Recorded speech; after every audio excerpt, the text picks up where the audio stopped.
ciclo menstrual fica assim um bocado estranho. Okay?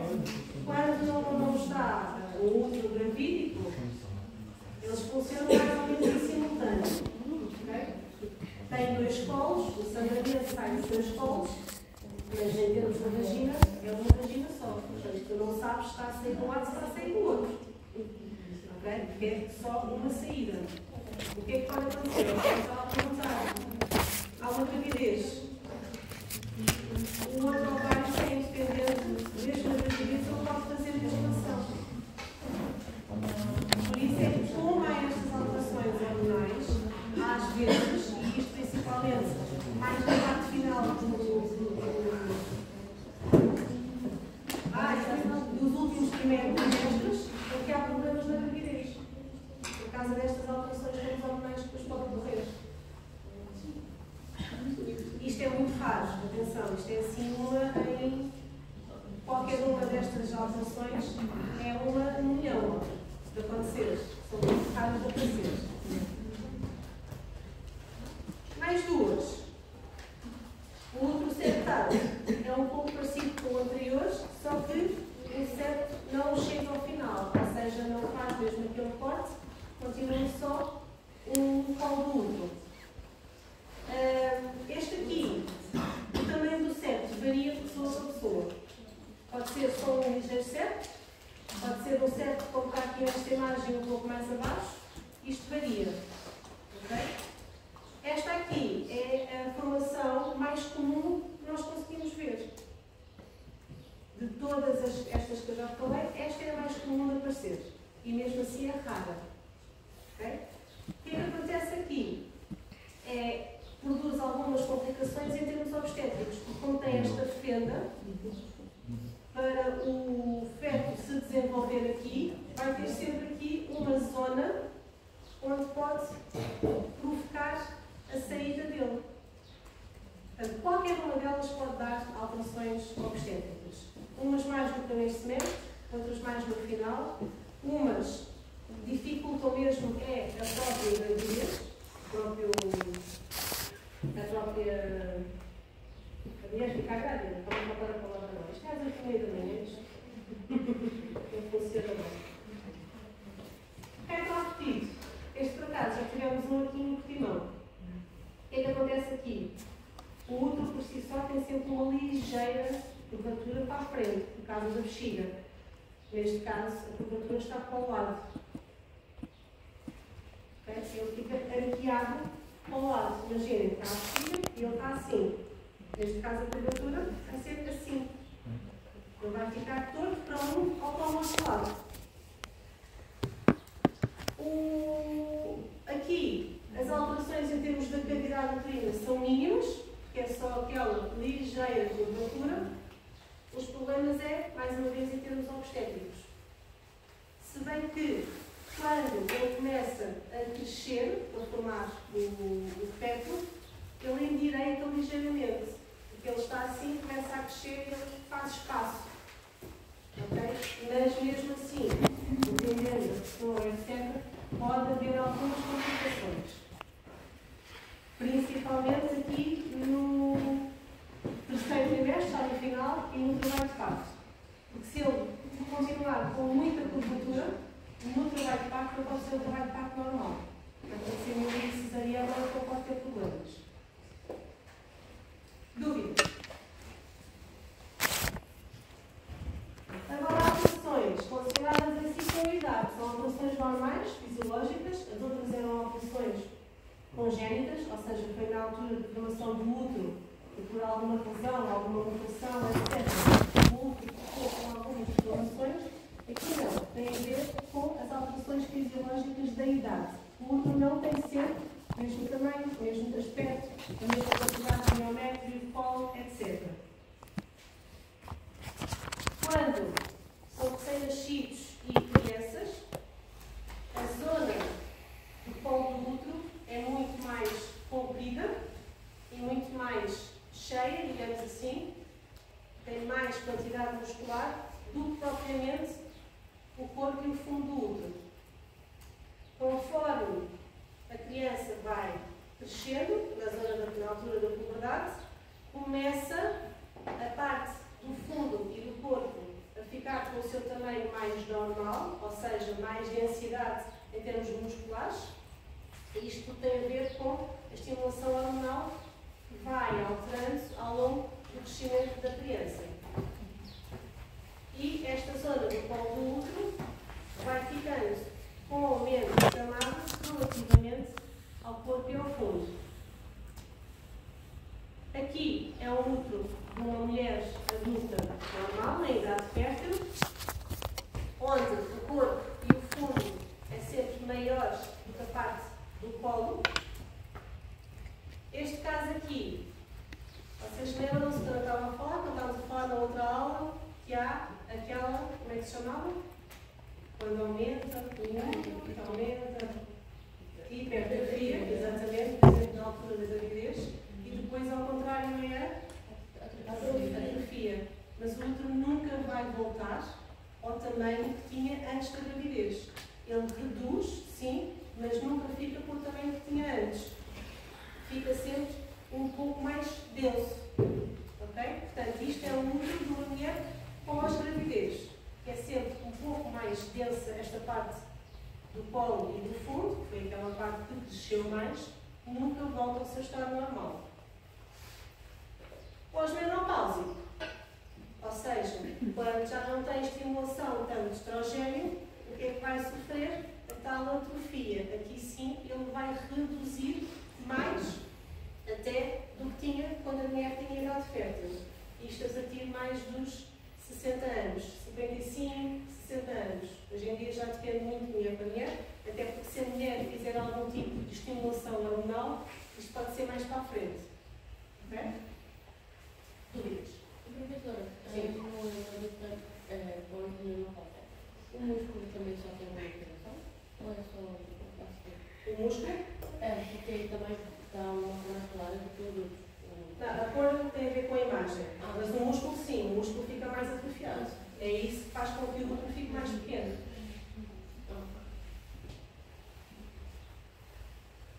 Em termos do colo, vocês ao observarem o colo, vocês conseguem perceber se a mulher já teve ou não filhos. Okay? Neste caso, temos a multípara, que é a mulher que já teve filhos, onde o colo fica com esta abertura em fenda. Nulípara, quer dizer que a mulher não teve filhos. Atenção, a mulher não teve filhos por parto normal. Okay? Ela pode ter tido por cesariana.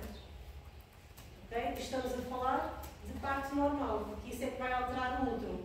Agora imaginem que a mulher teve os 2 filhos, imaginem por cesariana, o colo dela vai ser uniforme. Ela nunca teve filhos por parto normal. Okay? Portanto, já teve filhos por parto normal. O colo é uma fenda. Quando nunca teve filhos por parto normal, o que vocês veem é um colo multiforme. Agora aqui, visualmente mesmo, um útero, quando já está fixado, é muito rijo. Ainda mais porque ele é completamente constituído por fibras musculares. Aqui, se vocês, nesta imagem não é das melhores para vocês repararem, esta é a parte posterior, ou seja, é a parte de trás, é a parte que está junto ao reto, ela é mais lisa. A parte anterior tem uma ligeira curvatura assim, aqui, ou seja, ela faz assim, que é a tal curvatura onde se vai inserir a bexiga. Portanto, quando vocês estão com o útero na mão, se algum dia seguirem esta área, é desta maneira que vocês conseguem perceber o que é posterior e o que é anterior. O posterior é mais liso, o anterior tem aquela ligeira curvatura que é onde está inserida a bexiga. Este exocolo é de uma mulher multípara ou nulípara? Multípara. Tem uma fenda. O útero aberto, vocês conseguem perceber as várias camadas e as várias porções. Colo do útero, esta zona do istmo, que é aquela zona que fecha, corpo e a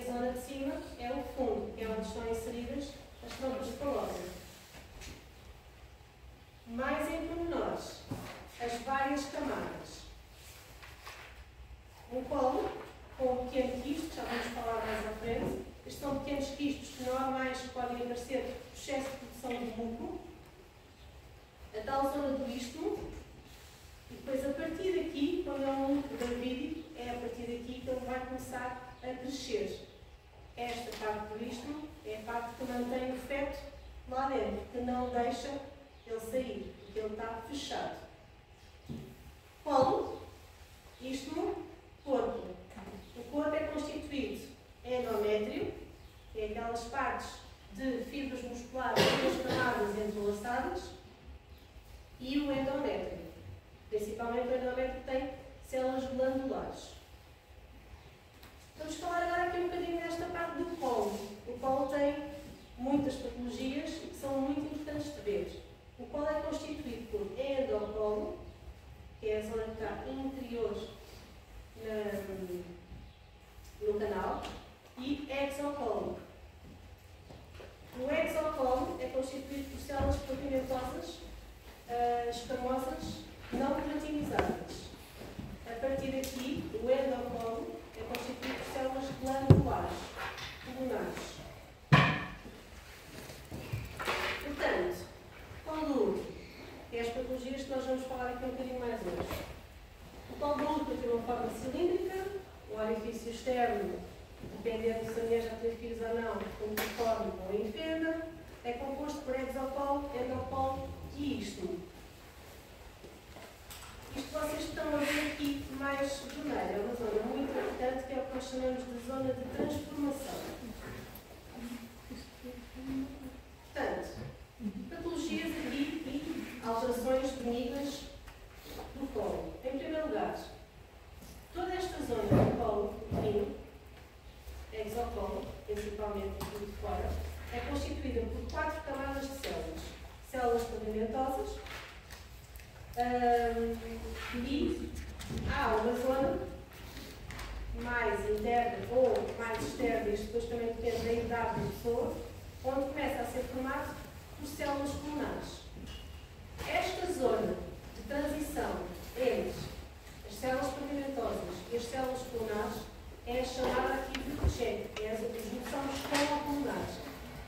Esta junção, esta zona é muito importante, porque é aqui que começa a ocorrer aquele processo que vocês já falaram, que nós falámos na aula de metaplasia. Ok? E nós já vamos perceber que ele é importante. Histologicamente e citologicamente, como é que nós conseguimos perceber esta zona? E o que é histologicamente e citologicamente? Na histologia, vocês conseguem ver que é retirada uma porção, seja biópsia, seja outro tipo de amostra, do tecido. Ou seja, vocês conseguem ver em simultâneo as várias camadas. A citologia é o estudo da célula. Vocês estão a ver célula a célula. O colo do útero é constituído por 4 camadas principais. A camada basal, a camada parabasal, a camada intermédia e a camada superficial, que é esta camada superficial que vai no encontro depois à vagina. Okay?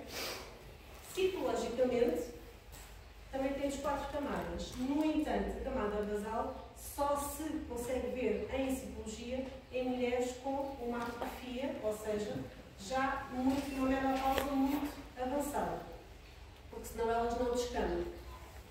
Porque a citologia é a descamação das células. Nós não vamos retirar uma porção, elas são descamadas. Portanto, normalmente esta camada mais interna na citologia não se vê. A camada parabasal são células pavimentosas, mas mais pequenas, mais cuboides, com um núcleo grande, o que corresponde a esta zona na histologia. Então elas têm equivalência.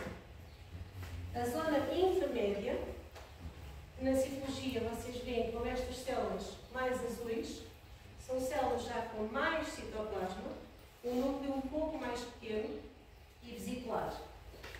A camada superficial são estas células rosa, eosinófilos, que vocês veem aqui.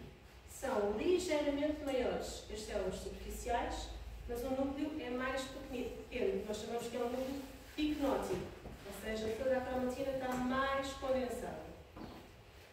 Isto é importante perceber porquê. Uma coisa que eu esqueci de dizer. Aquelas camadas superficiais e intermediárias, elas estão cheias de glicogênio. O epitélio glandular é o epitélio que nós temos no endocolo, ou seja, na parte interna do canal cervical, a partir de uma certa parte, tem o epitélio glandular. Este epitélio é mais frágil, por isso é que ele só está na camada mais interna, e é um epitélio produtor de músculo. Isto, logicamente, nós conseguimos perceber onde é que estão as células glandulares e conseguimos perceber a parte interna. São células glandulares, portanto, como o nome indica, em certas zonas elas podem formar glândulas. Na parte da citologia, nós só conseguimos ver as células isoladas ou em pequenos agrupamentos. Esta quantidade de citoplasma pode ser maior ou mais pequena, dependendo da quantidade de núcleo que ela está a formar naquela altura. Agora, esta parte do colo do útero, nós temos vários meios de diagnóstico. Um deles começa na parte do ginecologista, que é quando faz a colposcopia. A colposcopia, as mulheres já devem ter ouvido falar, de certeza, para ser para o ginecologista, na altura em que está a ser feita a observação, nem sempre se faz isto, a colposcopia, ok? Quando nós vamos ao ginecologista, o que ele faz é, com o bico de pato, fazer só a observação daquela zona do colo e a parte externa da vagina. Se está tudo bem, se não está, e faz a colheita da amostra, depois vai para o médico. Na colposcopia, nesta altura, ele insere também uma câmara, okay? E essa câmara serve para quê? Essa câmara vai permitir observar aquilo que ele não consegue ver numa consulta normal só de colheita a olho nu. E o que é que ele faz? Faz o teste de Schiller, que é um teste de Lugol também. Como eu tinha dito há bocado, aquelas células superficiais, elas estão cheias de glicogênio. E então o que é que acontece? Este Lugol é à base de iodo. E o iodo vai conseguir impregnar os tecidos que estão cheios de glicogênio. Portanto, tudo o que está cheio de glicogênio vai ficar acastanhado. O que não tem glicogênio vai ficar esbranquiçado. E o que é que não tem glicogênio? As células neoplásicas. Portanto, neste exame, eu consigo logo perceber se há ali ou não algumas alterações neoplásicas. Mas, por outro lado, se for um politrófico, já não dá para fazer este tipo de exame, porque as células mais atróficas e a zona da metaplasia também não têm glicogênio. E é aqui que serve o quê? O resto dos exames. E só para vocês perceberem como é que se vê visualmente um colo do útero, ou seja, não se vê aqui grande diferença. Esta zona mais avermelhada que vocês estão aqui a ver é a zona de transformação, ou seja, é a zona entre o epitélio escamoso e o epitélio glandular. Mas não conseguem perceber se há ali algo mais. Porquê? Para isso precisamos de outros tipos de exames. A citologia, a biópsia e, posteriormente, a conização. A citologia que nós falámos, onde é retirada o efeito tal papa igual, nós conseguimos avaliar as células. Na biópsia, quando já há suspeita de algo mais, e faz-se logo uma biópsia. A conização, quando já se tem a certeza, vocês vão falar mais nisto para a semana, quando já se tem a certeza que há uma lesão, chama-se conização porque se faz um cone. Retira-se uma parte, um cone, daquela parte do colo do útero. Porquê? Normalmente é nesta zona que se inicia o campo do colo do útero. E então, se for apanhado no início, aquele pequeno cone, aquela conização, consegue apanhar a lesão toda. O pior é quando é apanhado mais à frente. Aí já tem que se fazer outras coisas. Portanto, por isso é que é importante a mulher ir frequentemente ao ginecologista. Isto porquê? Na citologia, na citologia como na colposcopia, consegue-se apanhar mais precocemente algum tipo de lesão pré-maligna, ok? Que permite com que nós conseguimos estancar ali o crescimento daquela lesão. E aí, se ela crescer até um certo ponto, ainda se consegue fazer uma conização. Se não, já tem que ser a retirada total do útero. Ou, em alguns casos mais extremos, retirar o total do útero, bexiga e muitas vezes reto, quando ele já está a invadir. Patologias benignas do colo. Temos as metaplasias. Metaplasia, lembra o que é? Metaplasia? É a substituição do epitélio por outro, normalmente no epitélio o quê? Mais frágil, com o epitélio mais resistente. Depois temos a metaplasia tubo-endometrioide, metaplasia das células transicionais. Septicídeos. Dentro dos tumores benignos temos os pólipos endocervicais, os leiomiomas e os quistos de Nabat. Os quistos de Nabat é como aquele quisto que vocês viram naquela imagem onde estava o colo com o pequeno quisto, ou seja, é uma acumulação de um. A metaplasia, para vocês perceberem aqui um bocadinho, a metaplasia escamosa, que é aquilo que nós chamamos a metaplasia que ocorre no colo do útero, ela muitas vezes também é chamada de metaplasia indireta. Isto porquê? Porque neste caso uma célula não se está a transformar noutra. Uma célula vai substituindo outra. Ou seja, naquela zona pulmonar das células glandulares, por baixo, entre os troncos e as células, nós temos umas pequenas células que são chamadas células de reserva. Estas células de reserva têm 3 caminhos possíveis de crescer. Transformam-se em mais células endocervicais, à zona interna do canal endocervical, provocam uma hiperplasia das células de reserva, o que posteriormente vai levar a uma metaplasia, ou essa hiperplasia, com o crescimento anormal, pode levar a um tumor. Ok? Portanto, eles têm estes 3 caminhos. O processo da metaplasia em si, esquecemos agora a parte do tumor. É o que nós temos aqui. Isto é um epitélio normal, pulmonar, que é o que corresponde a esta imagem. Temos aqui as nossas glândulas, as nossas células glandulares. Aqui começa a hiperplasia das células basais, de reserva, são estas aqui que começam a aumentar de número por baixo das células glandulares. Nesta imagem já temos uma metaplasia escamosa imatura, que é esta, porque é imatura. Quando ela é imatura, as células ficam com um aspecto muito parecido com aquelas células basais e parabasais do colo. Esta aqui já é uma metaplasia escamosa matura, ou seja, o epitélio já fica idêntico ao epitélio escamoso original.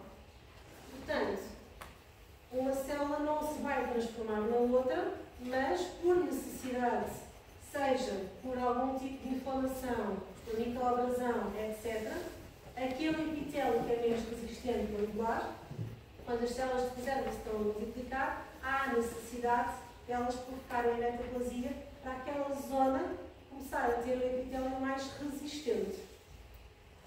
Estou muito confusa a conseguir perceber. Não perceberam nada?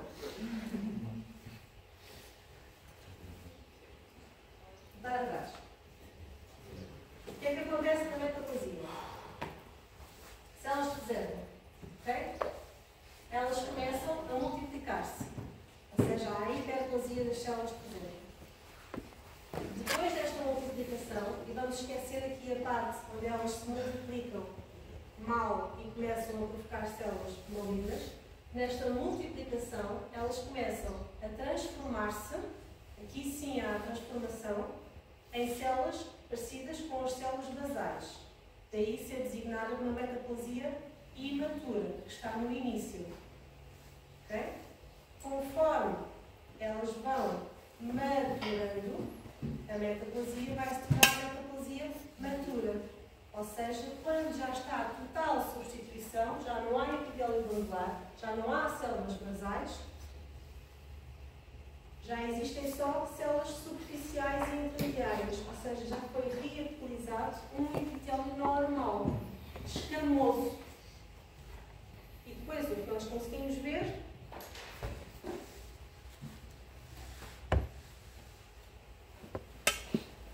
é isto, é esta transformação. Deixa de haver epitélio glandular e a partir deste ponto existe epitélio já escamoso. Okay? Isto é a metaplasia. É aqui que ocorre.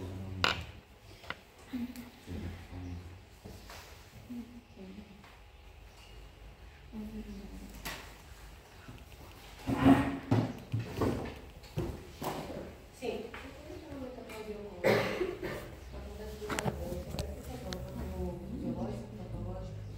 O que é que ocorre com esta metaplasia? Normalmente por inflamação.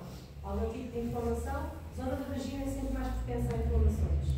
Inflamações, infecções, etc. E então ocorre esta metaplasia. Que é para quê? Para ter ali naquela zona do exocolo células mais resistentes. E depois o que nós temos é uma zona, que é a tal chamada zona de transformação, porque nós temos a junção escamopulmonar fisiológica desde que nós nascemos. Quando há o processo de metaplasia, essa zona de junção vai passar a ficar noutro sítio. Vai começar a reutilizar para células escamosas mais para fora. Okay? Isso é chamada a zona de transformação. Foi aquela zona toda do epitélio que sofreu transformação. Portanto, a junção escamopulmonar que estava mais interna vai passar a estar também mais externa. Vamos ter uma zona que foi transformada entre o epitélio glandular e o epitélio escamoso. Tá?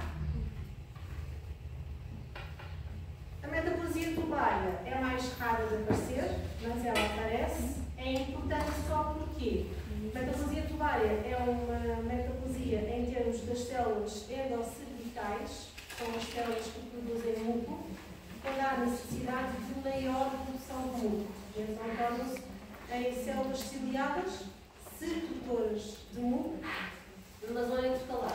Qual é o único problema destas células? Isto é uma metaplasia benigna, não tem qualquer problema.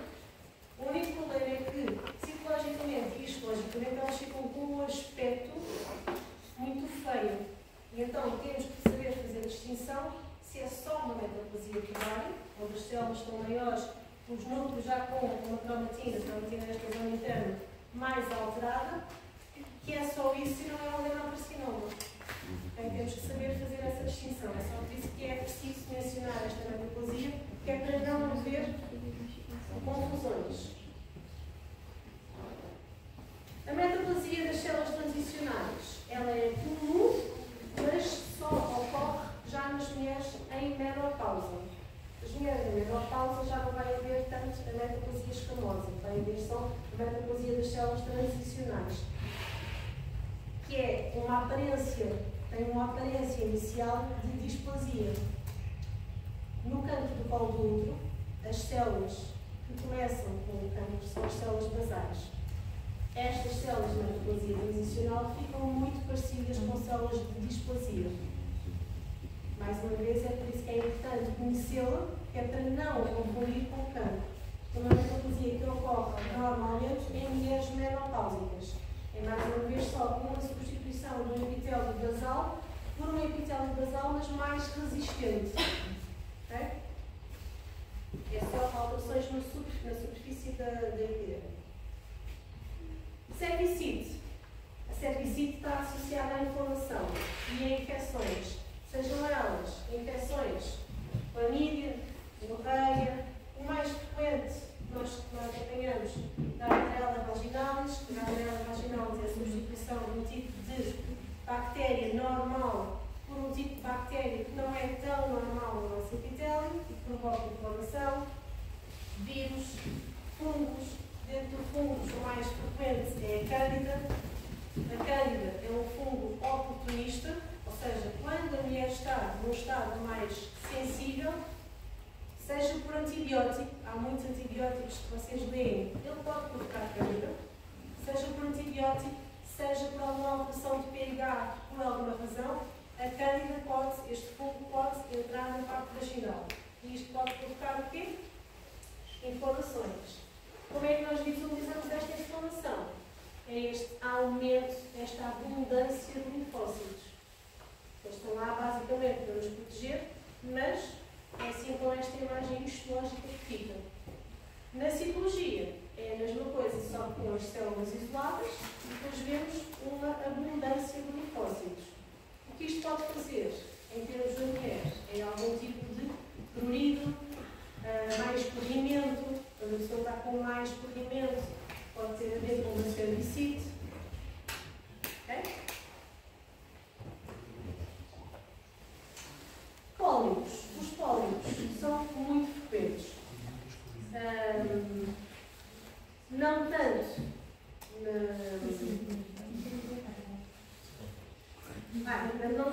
zona do colo, mais na zona interna, mas no colo também podem aparecer alguns. Eles podem ser, aqui já estão a sair, eles podem ser sésseis ou podem ser pediculados. Sésseis são estes que estão mais agarrados à zona do colo. Pediculados é que só têm um pequeno pedículo agarrado à zona do colo. Nesta parte do colo, eles aparecem em cerca de 2 a 5% das mulheres. Na parte mais interna, eles já são mais frequentes. Isto tem origem aqui no canal endocervical, ou seja, é esta zona aqui toda do canal. Eles têm uma consistência mole. Em termos histológicos, o que nós vamos ver são um amontoado de glândulas endocervicais e sempre acompanhado pela tal inflamação, ou seja, pela tal cervicite, um amontoado de linfócitos e glândulas endocervicais. Como é que muitas vezes nós podemos apanhá-las? É através de sangramento vaginal. Às vezes podem provocar algum sangramento e é aí que a mulher sabe que pode ter alguma coisa. Porque de resto não dão qualquer tipo de sintomatologia. Okay? Na colposcopia, quando são os pólipos cervicais, ou seja, que vão na zona do colo, mais frequentemente eles são conseguidos observar a saírem pelo orifício. Se for um pólipo que esteja na zona mais interna, já não vamos conseguir ver desta maneira. Já tem que ser feita a ecografia para se conseguir apanhar o pólipo.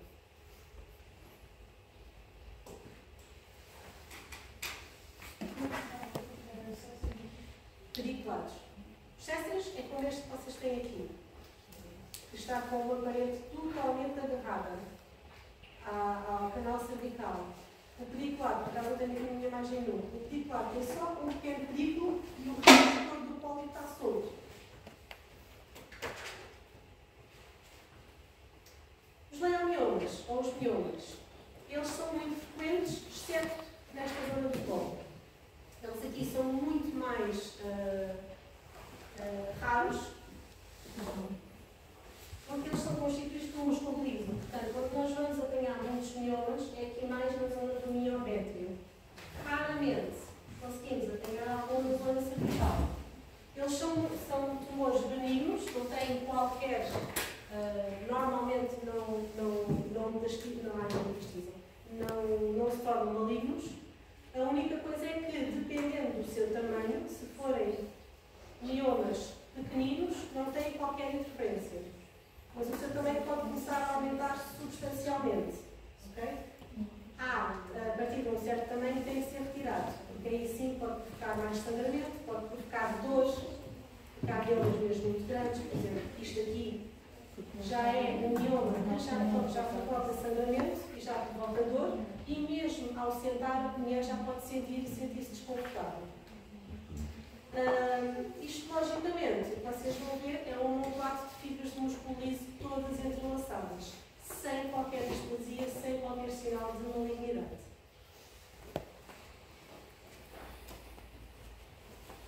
O quistonado é aquele quisto que vocês observaram, e isto é muito frequente de aparecer, vocês observaram naquela imagem que tinha ao colo. Isto tem a ver com o aumento da produção de músculo por parte das células do colo, depois provocam estes pequenos quistos. Eles normalmente até saem por si próprios. Aquilo aumenta, rebenta, sai um músculo e não tem qualquer problema. Não é preciso serem retirados. Eles são apanhados, por exemplo, quando se faz uma esterectomia do e às vezes conseguimos observar um quistenado. Agora, por norma, não tem que se tirar, não tem que se fazer uma reposição, não tem que se tirar um núcleo por causa do quistenado. Por norma, eles próprios sozinhos conseguem retirar um núcleo rebentando. Okay? Não tem qualquer problema. Agora, o que é que eles podem fazer? Como é que nós podemos sentir? Começamos a sentir um excesso de núcleo, ou seja, um excesso de secreção, quando eles rebentam, principalmente, e na citologia podemos observar mais inflamação. Isto pode estar relacionado com o quistenado.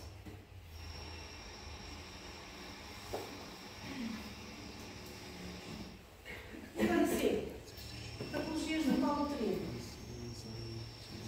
O cancro do colo do útero é daqueles que provocam mais mortes a nível mundial e a nível Portugal nas mulheres.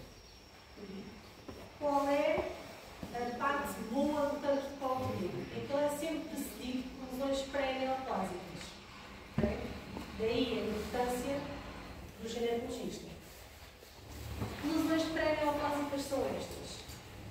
O L-sil, que é uma lesão intraepitelial de baixo grau, e o H-sil, que é uma lesão intraepitelial de alto grau. Em termos histológicos e citológicos, hoje em dia a nomenclatura já é a mesma. Mas há uns anos atrás, o que vocês estão a ver neste caso é o sistema de Bethesda, que é um sistema que faz que a citologia segue. Aqui é um sistema que a parte de histologia segue.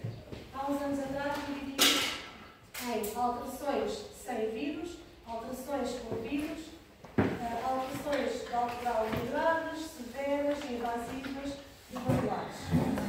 Citologicamente, esta parte aqui não nos interessa agora muito, lesão de baixo grau, lesão de alto grau, cancro a favor de parte glandular. Hoje em dia, a histologia também já se divide em lesão de baixo grau e lesão de alto grau. E depois o carcinoma. Como é que nós conseguimos apanhar isto? O cancro de colo do útero, 99% de todo o cancro de colo do útero está associado a uma etiologia viral. Mais propriamente ao HPV, que é o vírus do papiloma humano. Existem mais de 120 tipos, 40 afetam os órgãos genitais. Este tipo de vírus é dividido em duas partes, em alto risco e baixo risco. Esta divisão tem a ver com o seu grau de oncogenesidade. Ou seja, os de baixo risco estão mais associados a verrugas, pequenos condylomas e a lesão de baixo grau. A maior parte destas lesões de baixo grau, quase todas as mulheres já as tiveram e nunca souberam que tiveram. Porquê? Porque elas regredem automaticamente. Quando nós estamos a falar de alto risco, e aqui estão alguns dos subtipos mais conhecidos, 16 e 18 são os dois subtipos mais oncogénicos, ou seja, com mais probabilidade de evoluir para cancro do colo do útero. O que acontece aqui é, muitos deles também podem regredir. Existe uma porcentagem que podem regredir. Mas eles têm muito mais probabilidade, se não forem detectados a tempo, quando não for detectado o quê? A lesão que ele provoca. Se essa lesão não for detectada, eles têm muito mais probabilidade de evoluir para cancro de colo do útero, enquanto que estes não. E como é que isso funciona? O colo do útero, como vocês sabem, ele não está diretamente ligado ao exterior. Ok? Portanto, a vagina ainda a proteger. Mas, muitas vezes, no próprio ato sexual, existem pequenas abrasões, pequenas fissuras que podem ser provocadas. E o vírus entra precisamente nessas pequenas abrasões. Mais propriamente na zona mais sensível. Qual é essa zona mais sensível? É aquela zona de transformação. É a zona da metaplasia. Está em transformação. Okay? O estar em transformação e em multiplicação é daquelas zonas onde mais probabilidade o vírus tem de entrar e de começar a multiplicar. Agora, aqui há dois tipos. Imaginem aqui, é como eles dizem, um núcleo sem DNA viral. As partículas virais entram e começam a afetar as células da camada mais interna. as células basais. Aqui há duas hipóteses. Se for um HPV de baixo risco, normalmente o que ele provoca, tirando as verrugas, é uma lesão de baixo grau. E aqui o que acontece? O vírus entra, mas está no citoplasma. Ou seja, ele está no estado epissomal, não está ativo. A célula, conforme se vai multiplicando, conforme se vai maturando, e esta maturação tem a ver com o estrogênio e a progesterona, ela vai sofrendo ligeiras alterações. Na citologia e na histologia, nós chamamos como alterações citopláticas virais, ou seja, são as alterações que o vírus provoca. Se for um de baixo grau, muitas vezes, como eu estava a dizer, estas alterações depois regridem e o epitélio volta ao normal. O problema é a capacidade que os de alto grau têm. Nós temos uma proteína que é o P53. Esta proteína é que faz, lembram-se que temos falado na apoptose? Que é o que era a apoptose? A morte celular programada. O DNA viral de alto risco, ao entrar para o genoma, o que ele faz é bloquear a P53. A P53 é o que diz à célula que está na altura de apoptose. Não havendo essa apoptose, ele começa-se a replicar, mas já com DNA viral. E é isto que vai fazer lesão de alto grau e, se não for tratado, carcinoma. Se não for tratado, carcinoma invasivo. Entenderam? Ou querem que eu repita alguma parte? Esta última parte, a partir de quando ele começa a entrar. A parte epistomal, só para rever, a parte epistomal é quando ele está no citoplasma, mas está em estado inativo. Ou seja, ele provoca algumas alterações na célula, mas não está ainda no genoma, não está integrado no genoma. Quando ele é de alto risco, ele integra no genoma. Ao integrar no genoma, ele vai fazer com que a P53, que é a proteína que diz à célula que está na altura da apoptose, e ela vai chamar outras proteínas, para as células adjacentes também morrerem. Okay? Mas o DNA viral da HPV, de alto risco, ao entrar no genoma da célula, ela vai bloquear essa ativação do P53. Ou seja, a célula não vai entrar em apoptose. E o DNA viral, ao entrar no genoma, vai provocar uma multiplicação exagerada e descontrolada dessas células, já com alterações malignas. Alterações malignas que podem ficar pelo alto grau, podem passar para o campo e, quando não é controlado, não é apanhado, e acreditem que ainda há muita gente, quando nós apanhamos isto em estadios já muito avançados, começa a invadir, já passa a camada basal e começa a invadir toda a parte canular. Se não for controlado, o que é que acontece a este cancro? Ele pode mesmo sair das paredes do colo do útero. E é aqui que invade vagina, bexiga, etc. Okay? Isto é mais frequente no HPV de alto risco. O de baixo risco, normalmente, há adenocarcinoma ou mesmo referido. É isso a importância ao quê? O que é que nós fazemos hoje em dia? O rastreio de cancro de colo do útero. Em que é que isso consiste? Até 2019, o rastreio do cancro de colo do útero era feita nos centros de saúde, fazia-se a cirurgia e, se fosse preciso, em determinados casos, fazia-se a tipificação do HPV. Hoje em dia já não se faz isso. Hoje em dia se faz diretamente a tipificação do HPV. Se for o 16 ou o 18, que era aqueles com maior grau de oncogenicidade, a mulher já nem faz citologia, vai diretamente para a patologia do colo e faz logo colposcopia e biópsia se for preciso. Se for positivo para outros tipos de alto risco, aí sim faz-se a citologia e na citologia nós conseguimos logo detectar se as células já têm ou não algumas daquelas alterações pré-malignas. E aí a mulher vai ser seguida de outra maneira, ou seja, em vez de só vir daqui a 5 anos, vai ser seguida de 6 em 6 meses para ver se há evolução. Um ano depois volta a fazer a tipificação da HPV. HIV. Porque mesmo estes de alto risco, principalmente os outros de alto risco, que não o 16 e o 18, existem alguns sistemas imunitários que conseguem eliminá-lo. Portanto, um ano depois, a mulher não quer dizer que ainda continua com aquele HIV. Pode continuar com um e não ter com o outro. Portanto, isto depois vai depender de muita coisa. O que é que ele faz? O que é que faz esta evolução? Um estado normal, onde temos as 4 camadas de células normais, basais, basais, intermediárias e iniciais, numa lesão de baixo grau. O que nós conseguimos ver, apesar de serem as células basais, okay, as primeiras a serem infectadas pelos vírus, elas vão maturando. E onde nós vemos a primeira transformação é nas células aqui superficiais e intermediárias. Elas começam com o aumento nuclear, pronto, algumas características vocês vão aprender no terceiro ano.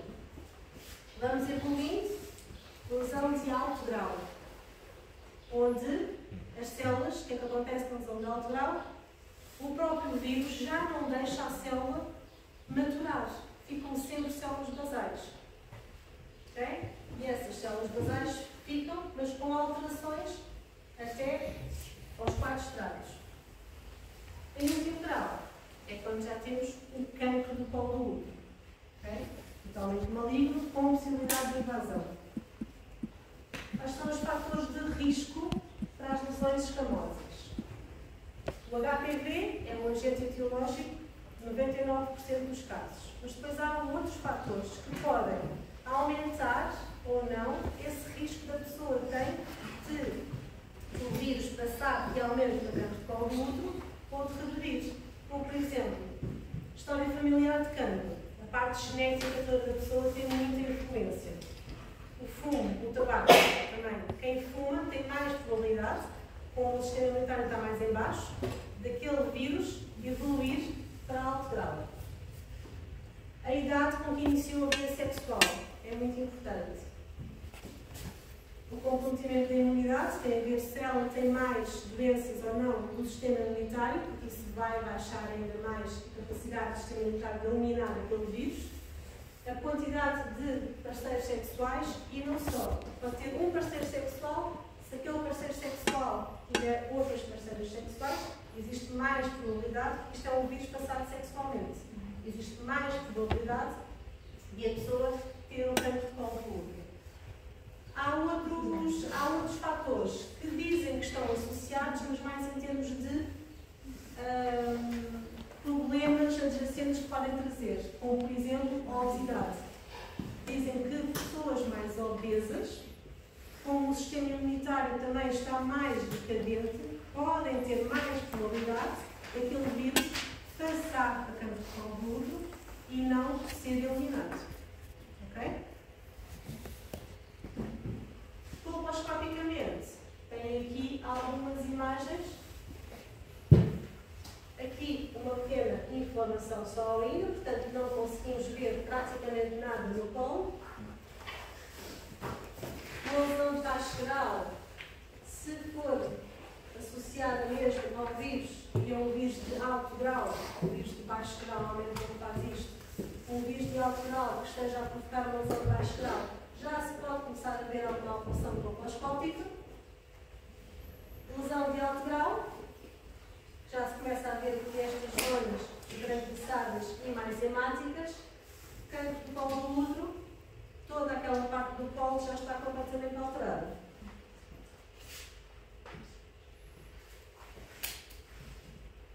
A lesão de baixo grau é aquela primeira lesão, normalmente,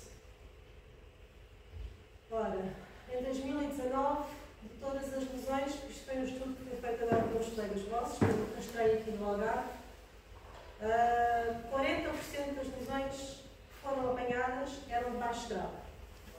A maior parte eram outras que são ainda antes do baixo grau, ou seja, que nem sequer são consideradas lesões benignas, são lesões transicionais, mas que nós conseguimos ainda apanhar antes. O que é que isto provoca? A lesão de baixo grau ocorre principalmente nas células superficiais e intermediárias e o que vai provocar é, além do aumento nuclear, o vírus provoca uma alteração no citoplasma. Ou seja, ele faz aqui uma cavidade no citoplasma que, citologicamente, nós vemos mesmo como uma cavidade. Histologicamente, é esta abertura que vocês veem. Isto é uma lesão ainda pré-maligna. Alveolar. Esta imagem histológica está engraçada, vocês aqui, e nós podemos ter os dois tipos de lesão numa amostra. Esta zona aqui toda, as células já não estão a maturar e são todas alteradas. Isto já é o alto grau. Nesta zona, elas maturaram, mas estão alteradas. Temos um baixo grau aqui. Portanto, nesta amostra temos alto grau e baixo grau.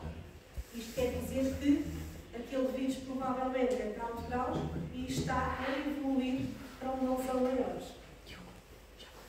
Citologicamente, o que nós vamos ver são células individuais ou agrupamentos, mais pequenas, células basais, praticamente já não têm citoplasma e o núcleo tem muitas alterações.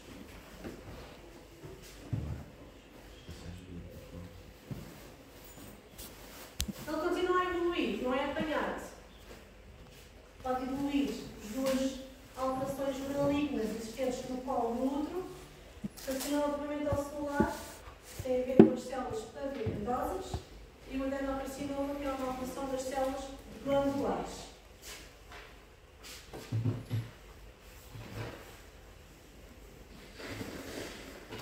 Carcinoma pavimentocelular, ou seja, quando nós já não conseguimos apanhar aquelas lesões pré-malignas, o que ele provoca é o crescimento depois anormal aqui desta zona que pode estender para a vagina. Mais invasivo ainda é quando ele estende para a bexiga e para o reto. Okay? Que existem casos, infelizmente, de mulheres, principalmente aqui no Algarve, que moram mais na zona da serra, que têm muita vergonha de ir ao ginecologista e que vão ao ginecologista quando têm muitas dores, têm muito sangramento e não sei o que é que se passa, já naquela zona final. Quando se vai ver, já tem um cancro a invadir a vagina, reto, etc. Okay? Infelizmente, isso acontece. Carcinoma pavimentocelular. Ele pode ser depois caracterizante ou não caracterizante. Histologicamente, o que nós vemos são as células já completamente alteradas, com creatina, estas células mais alongadas, núcleos de vários tamanhos diferentes, com cromatina, com densidades diferentes, nós chamamos a isto de hipertromasia. Histologicamente, vemos estas que nós chamamos de pérolas de escamas, com creatina, com inflamação associada e depois, histologicamente, avalia se há ou não erosão.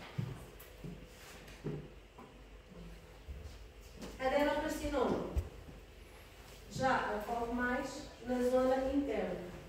Existem dois tipos principais de adenocarcinoma, mas aqui no colo do útero existe o adenocarcinoma das células endocervicais, que são estas células que estão nesta zona.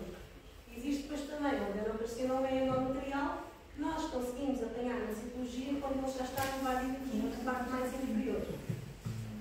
Citologicamente, o que nós vemos são aquelas tais células colunares, em vez de estarem todas organizadas, núcleo numa extremidade, citoplasma numa extremidade, tamanho nuclear mais ou menos normal, o que elas formam são glândulas maiores, onde os núcleos ficam com um tamanho muito mais aumentado, cromatina alterada e a sua disposição, a sua arquitetura tem alterações. Histologicamente, a mesma coisa, crescimento anormal de glândulas com alterações nucleares que vão desde alterações do tamanho nuclear a alterações da própria cromatina. Isto é chamado de pleomorfismo. É a variação de tamanho e do tipo de cromatina que nós encontramos. Bem, e se calhar hoje ficamos por aqui. Damos o resto da sexta-feira, porque o Paulo tem aqui